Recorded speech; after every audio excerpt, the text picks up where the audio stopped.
Il est important d'arriver à distinguer et à faire la différence entre les choses sur lesquelles on peut avoir du contrôle et celles qui ne dépendent pas de nous.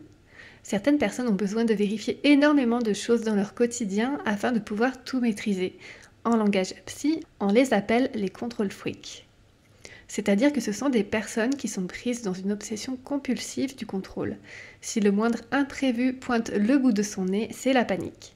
Ce perfectionnisme paralysant entraîne des déceptions, un sentiment d'insécurité, des angoisses et un état de stress permanent, difficile à gérer pour ces personnes elles-mêmes ainsi que pour leur entourage. Mais alors pourquoi avons-nous envie de tout contrôler? C'est très souvent pour se rassurer. L'incertitude et le changement, pour énormément de personnes, ça fait peur. Et par défaut, notre cerveau cherche avant tout à nous faire survivre. Contrôler donne une illusion de pouvoir sur les événements de la vie.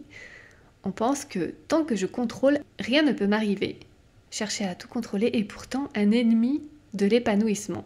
Voici quelques exemples des choses que l'on peut contrôler.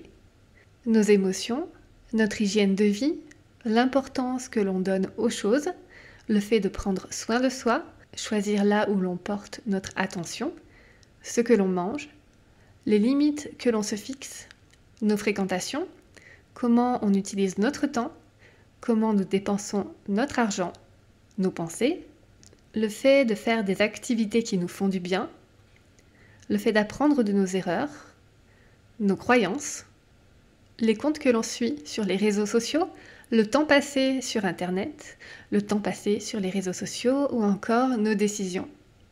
Voici maintenant la liste de ce que l'on ne peut pas contrôler. Les émotions des autres, ce que les autres font, ce que les autres pensent, les réactions des autres, les croyances d'autrui, la météo, le passé, les choix des autres, les conséquences des actions d'autrui, ce que les autres pensent de nous ou encore le bruit ambiant. Et n'oubliez pas, passer à l'action donne du pouvoir et savoir lâcher prise nous libère.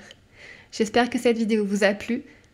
N'hésitez pas à liker et à partager à toutes les personnes que cela peut aider et inspirer. N'oubliez pas de vous abonner à ma chaîne YouTube pour être tenu au courant de toutes les nouveautés. Et moi je vous dis à très bientôt et d'ici là, prenez soin de vous.